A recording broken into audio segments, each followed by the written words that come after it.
Bueno, en primer término, registrar mi complacencia por estar en estas hermosísimas tierras de la Guajira y aquí acercando bastante a las muy hermosas de la Cesar. Ando por aquí desde antier y realmente ha sido muy placentero estar por aquí.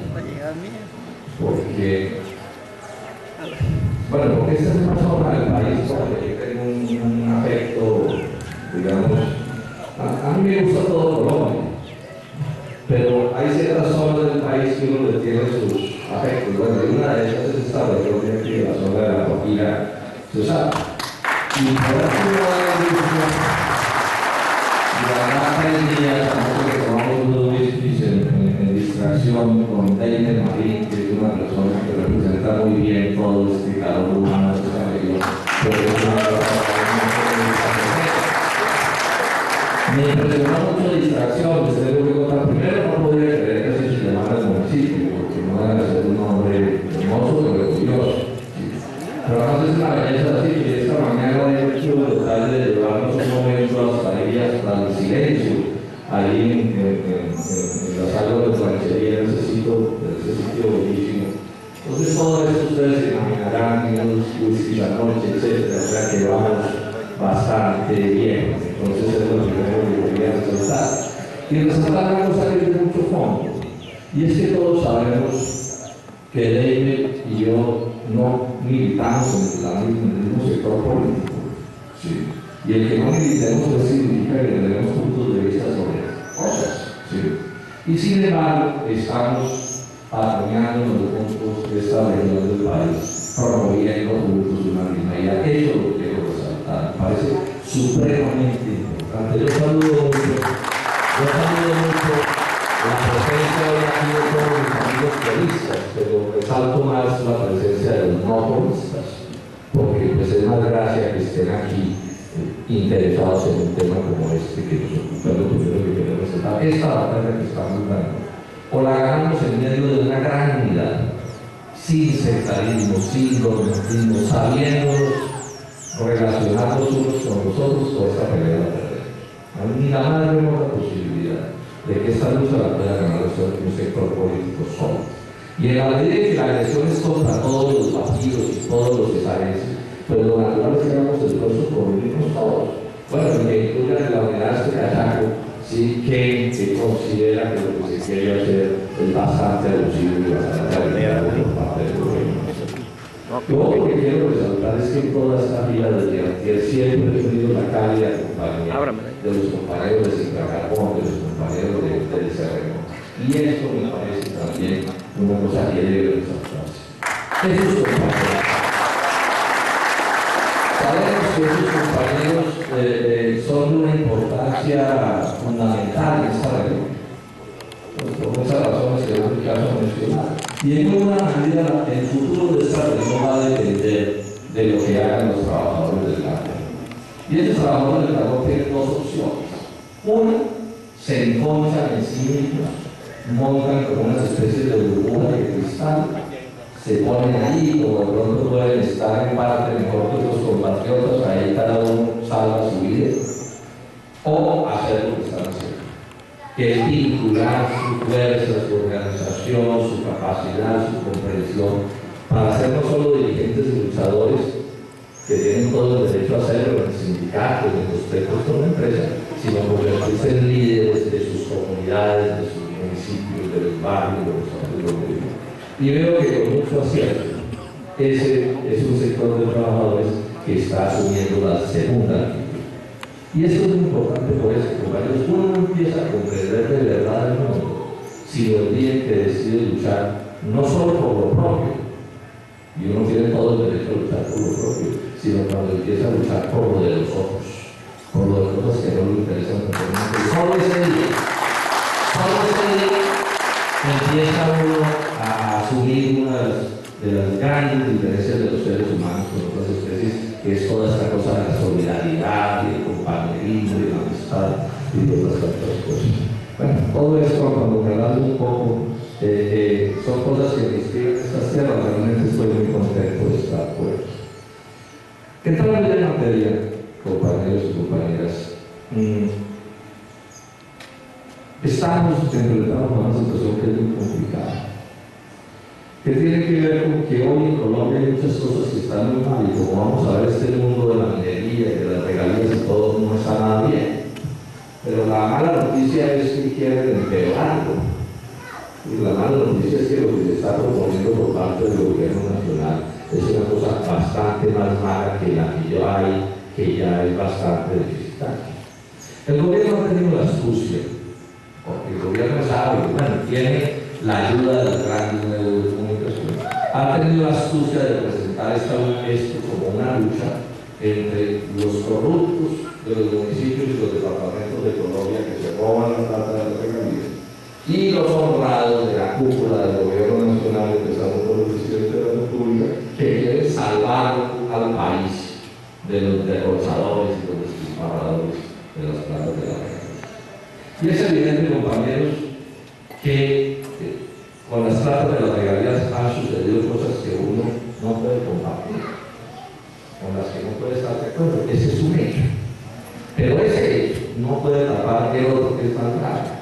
Aquí de lo que se trata es, primero, de defender las regalías de la voracidad del gobierno nacional, porque si el gobierno nacional se las lleva, pues como muerto el perro acaba la sangre.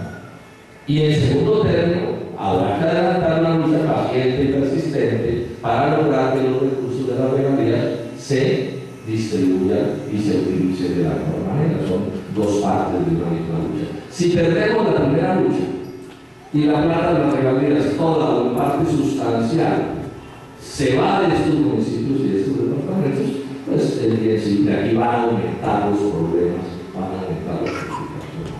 En ese sentido hay que explicarle con paciencia, porque repito, el gobierno nos ha sacado ventaja.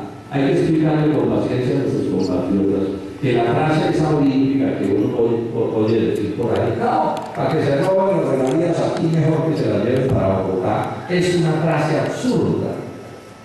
Entre otras cosas porque es una exageración, no es cierto tampoco que toda la plata de las regalías se pierda, eso no es verdad, eso es una frase de conversación de bar, ¿no? Uno puede ser discutiendo con alguien y le tira esa cuida, pero eso no es cierto. Uno recorrió todo el país de las regalías, estaba en el Meta, en Arauca, en Casanare, en Cesar, en Santander, aquí, y uno puede ver las regalías que se han fijado en cosas que están ahí.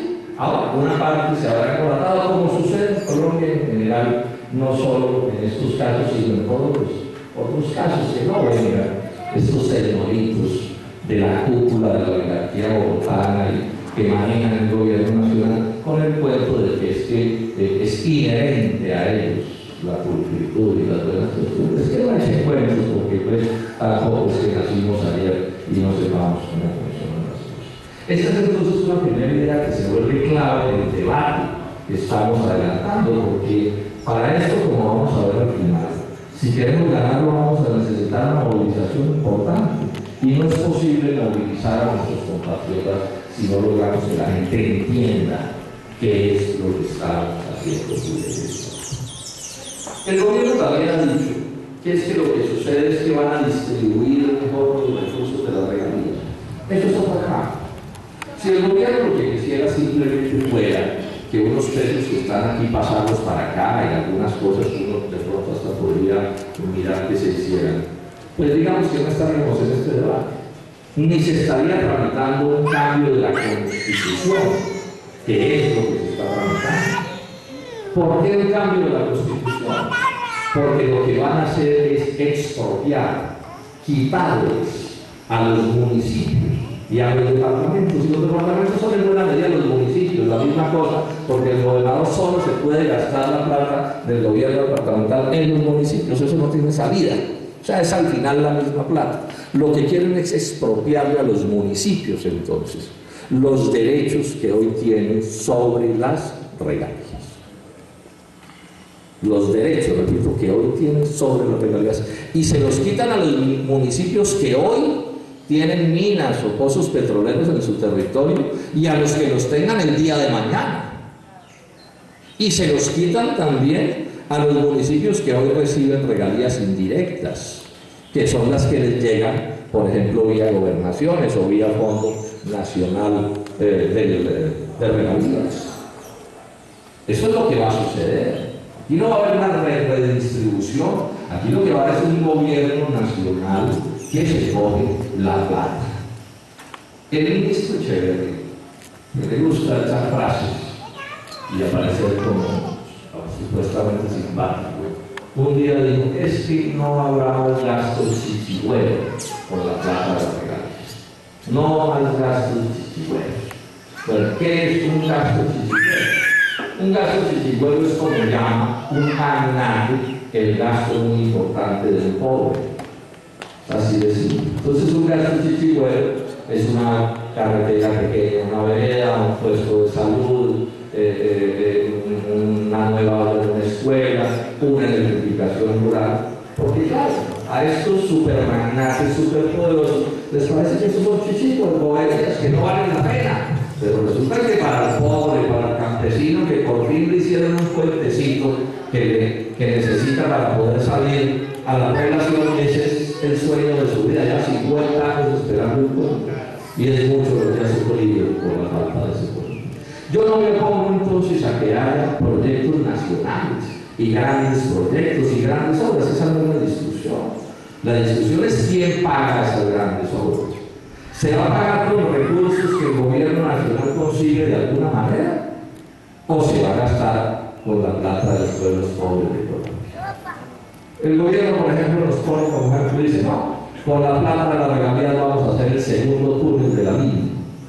Y a mí me parece que es importante que haya un buen túnel de la línea cruzando la cordillera central, que eso no lo discuto.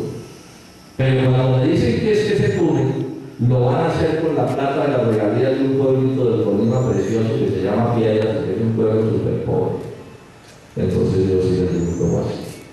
O sea, que a las de Piedras les vamos a decir que si quieren ver la plata de la regalía, se monten en una plata y se vayan hasta Armenia por el túnel y digan que es la plata de la regalía. No. Ese es el debate que estamos haciendo. O sea, lo que está sucediendo aquí, compañeros y compañeras, es una lucha grande que se viene dando en Colombia. Es decir, si los municipios van a poder tener vida propia, o si los municipios van a ser como unas especies de satélites, de siervos del gobierno nacional.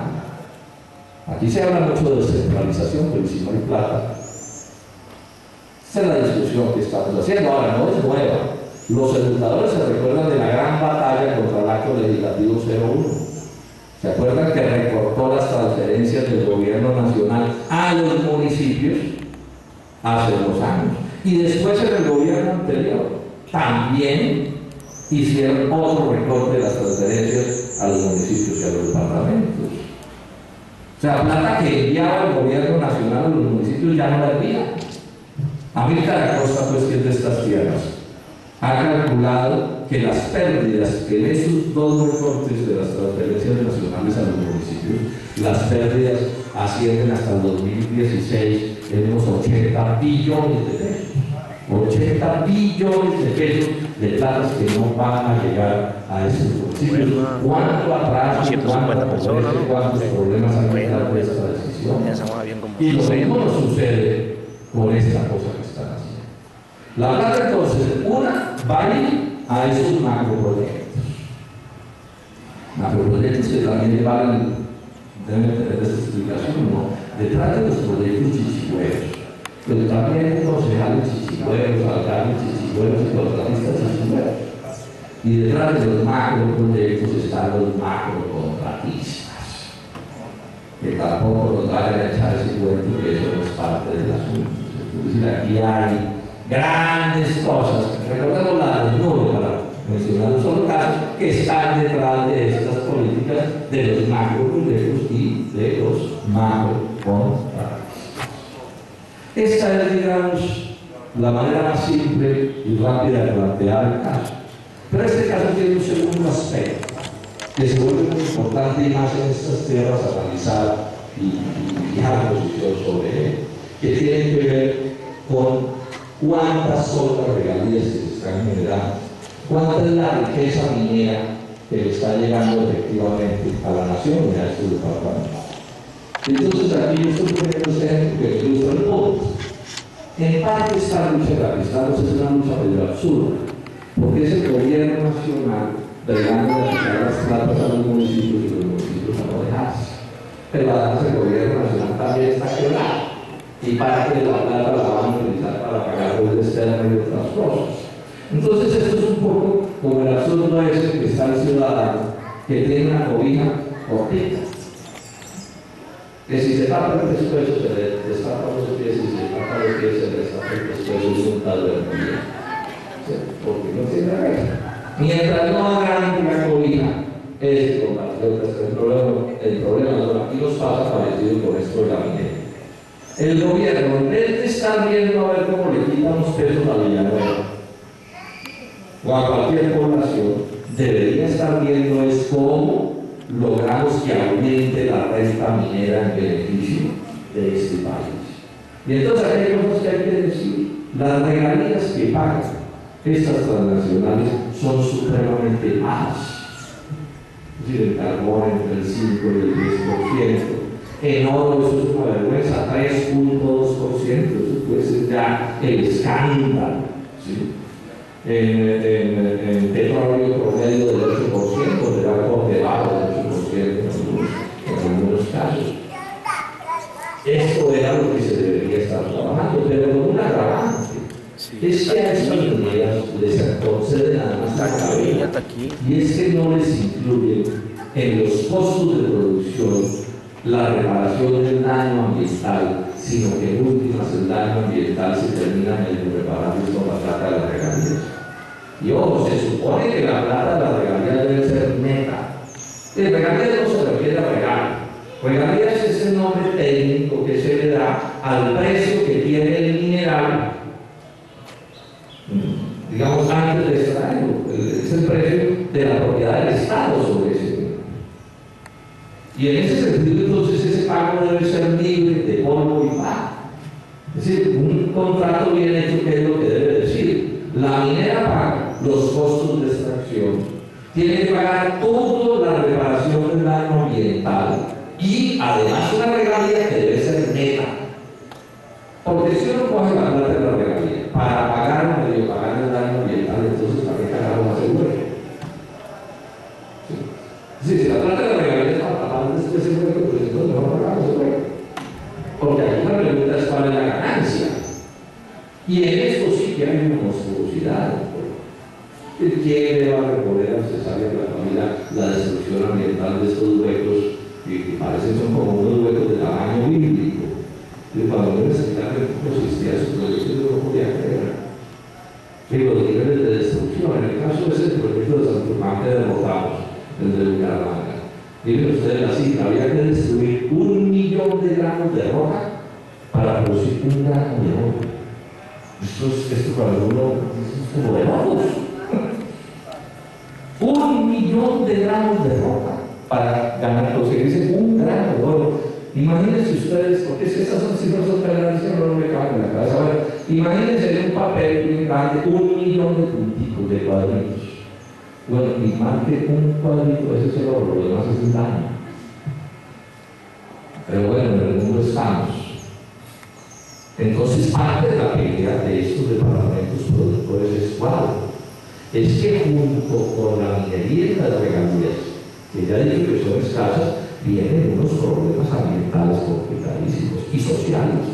Entonces, aquí en el pueblo dicen que encontraron una mina y en 15 días la mitad de los desocupados de Colombia, con toda razón, además llegan a ese pueblo a ver si por fin consiguen trabajo. Y ese alcalde queda metido en el lío del siglo porque no se consiguen viviendas, se destapan los arriendos, no alcanza el acueducto, no alcanzan las escuelas, y un desastre.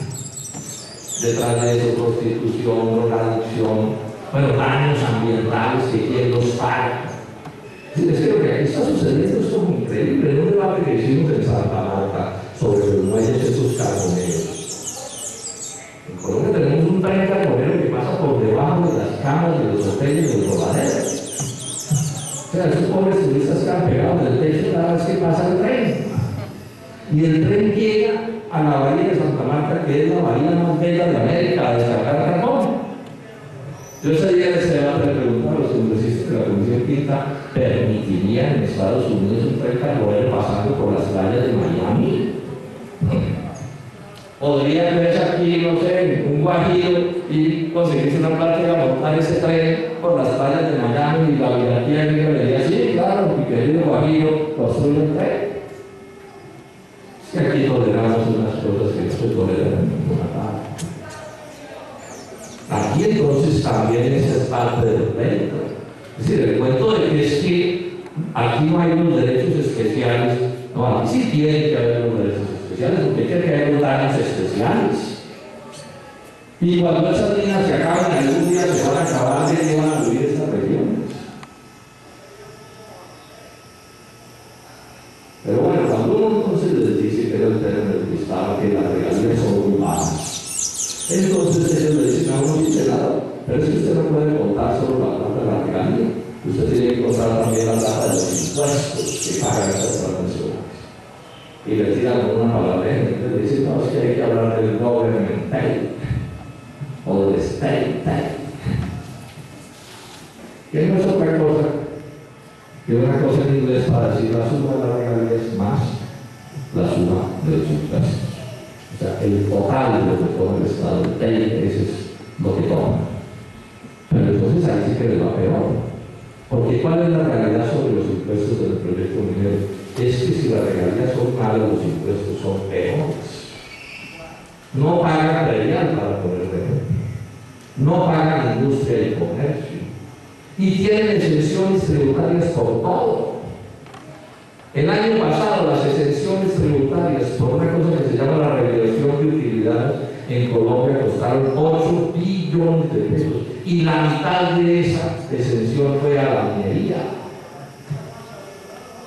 Hace unas semanas en el Congreso, el ministro de Minas decía que la sola exención por el no pago de impuestos a los combustibles en zona de frontera significaba necesitar 300.000 millones de pesos al año. Yo tengo aquí, porque me lo certifica